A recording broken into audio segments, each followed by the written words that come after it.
Hi everyone, welcome to Flex Talk. I am Tara Dunn with Omni PCB. And I'm Elizabeth Foradori with Omni PWB. During our sessions, Elizabeth and I talk specifically about things related to printed circuit board manufacturing. Today we'll be chatting about common cost drivers in flexible circuit designs. Elizabeth, I think the three most common cost drivers in flexible circuit design are panel utilization, materials, and technology. Panel utilization, or the number up on the production panel, is typically the primary cost driver. Why don't we start our discussion there? Yes, panel utilization is key, whether you're talking about flex manufacturing or rigid PCB manufacturing.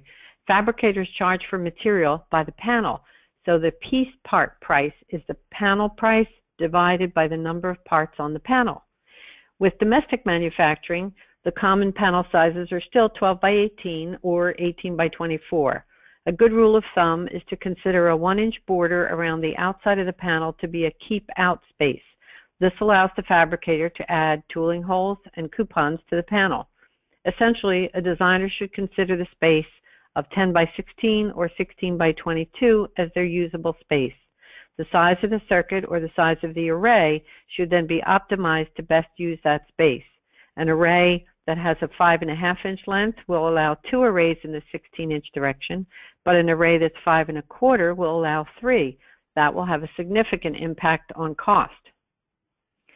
There are a few unique things about flexible circuit design. Many flex designs are not the square or rectangular shape that we often see with rigid PCBs. In this example, the flex has an L shape. Standard panelization programs do not necessarily take into account nesting of the parts. So the second example here shows how you can double the number of circuits on the panel by simply reverse nesting the parts. This is essential to keep in mind when analyzing the material utilization, and also something to be sure to confirm is being done by the fabricator. One other thing to keep in mind is that flexible circuits are intended to be folded, bent, and flexed in use.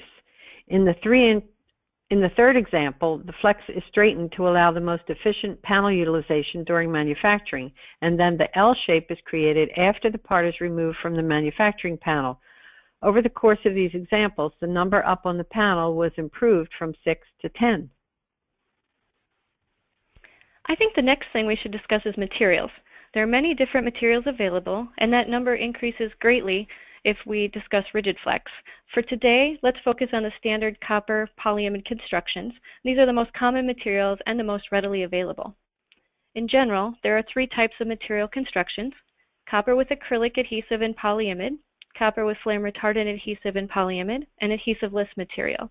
And these materials come in many different options, with thickness ranging from 1/4 ounce to 2 ounce copper and 1/2 mil to 6 mil polyimide. If there's not an electrical reason driving material selection, what materials are most commonly stocked and least expensive?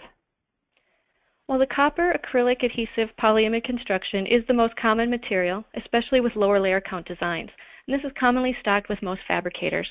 The flame retardant adhesive is actually a little less expensive, but in the absence of a UL requirement, it is not as popular of a material choice and maybe not as commonly stocked. The adhesiveless material is typically more expensive, but it is recommended over acrylic adhesive when working with higher layer count designs and rigid flex designs, and this is due to the lower CTE value of the adhesiveless material. In terms of copper and polyimide thickness, 1 ounce copper with 1 or 2 mil polyimide is the most common, followed by 1/2 ounce copper. And the price does increase quickly when you go below 1 mil polyimide or move to 3 and 5 mil polyimide, and it also increases substantially when you move to 1/4 ounce or 2 ounce copper. Another thing to consider is polyimide cover lay versus a flexible liquid photoimageable cover lay. The flexible LPI is going to be less expensive and requires less processing by the fabricator, but there are trade-offs to consider with reliability over a long flex life. The polyimide cover lay is considered the most reliable in high flex applications. And when looking at shielding, many applications will spec out a screen silver shield rather than adding an additional copper layer. When adding flex layers, the material is more expensive and the price increases more quickly than we're used to when adding rigid layers to a PCB design. Many flex applications use stiffeners, either FR4 or polyimide, depending on the purpose and level of rigidity needed. Do you want to add a few comments on this? Sure. This would be a good time to mention that the type of flex circuit we're discussing today, comprised of all flex circuit layers, can sometimes be rigidized with an FR4 stiffener rather than moving to a more expensive rigid flex construction. A rigidized flex is typically used when the SMT components are located on only one side of the flex. There is no circuitry on the rigid layer, and there are no plated through holes connecting the rigid layer to the flex. The FR4 is acting strictly as a mechanical support. These FR4 stiffeners can be bonded with pressure-sensitive adhesive or thermoset adhesive. The operating environment really drives this decision.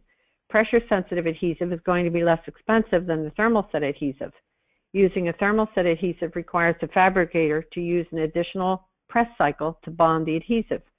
The opposite situation is true with polyimide stiffeners.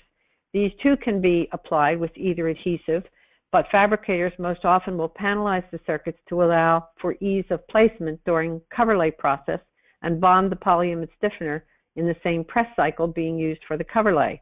Conversely, using PSA with polyimide stiffener would require additional labor to hand place later in the process.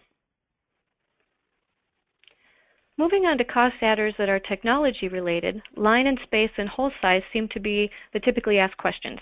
Of course, with any type of PCB manufacturing, the bigger the better in terms of ease of manufacturability for your fabricator. And before our discussion, I spoke to several flex manufacturers, and the most common response for the threshold that moves from standard to more advanced processing, or a more expensive process, is at the 4 mil line and space and the 10 mil drill size. So anything below this will increase the cost. And we also sometimes see multiple surface finishes being called out in a flex design. This should be avoided if at all possible.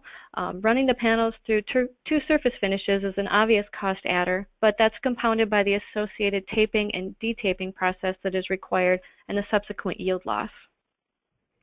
Button plating is one other thing that we come across every so often. This process creates the plated through hole connections without adding extra copper to the rest of the circuit. This technique requires additional processing steps and does increase cost, but certain applications require a level of flexibility that cannot be achieved with the addition of electrodeposited copper during the manufacturing process. We'll be discussing in a future flex talk about rigid flex and HDI flex designs, but in a very broad general terms, when you move to HDI designs, the number of lamination cycles required is the top cost driver. So to recap, the biggest cost driver in flexible circuit design is material utilization. Take the time to investigate how the flex will fit on the production panel to ensure the best use of that space. Consider material selection, and if at all possible, select the materials that are commonly stocked. These are typically also the lowest cost materials. And before adding additional layers, use smaller line width and spacing. Stiffeners, button plating, and controlled impedance would all be considered medium cost factors, while layer count, dual surface finish requirements, and line width and space below 4 mils would be considered higher cost adders. So involving your fabricator early in the design process can help avoid unnecessarily adding cost to your design. They see hundreds of flex designs each year. You should definitely tap into that pool of knowledge. We hope everyone enjoyed this session and that we were able to provide information that will help you with your flexible circuit designs. Remember, designing and purchasing printed circuit boards should not be difficult. Please join us for our next Flex Talk.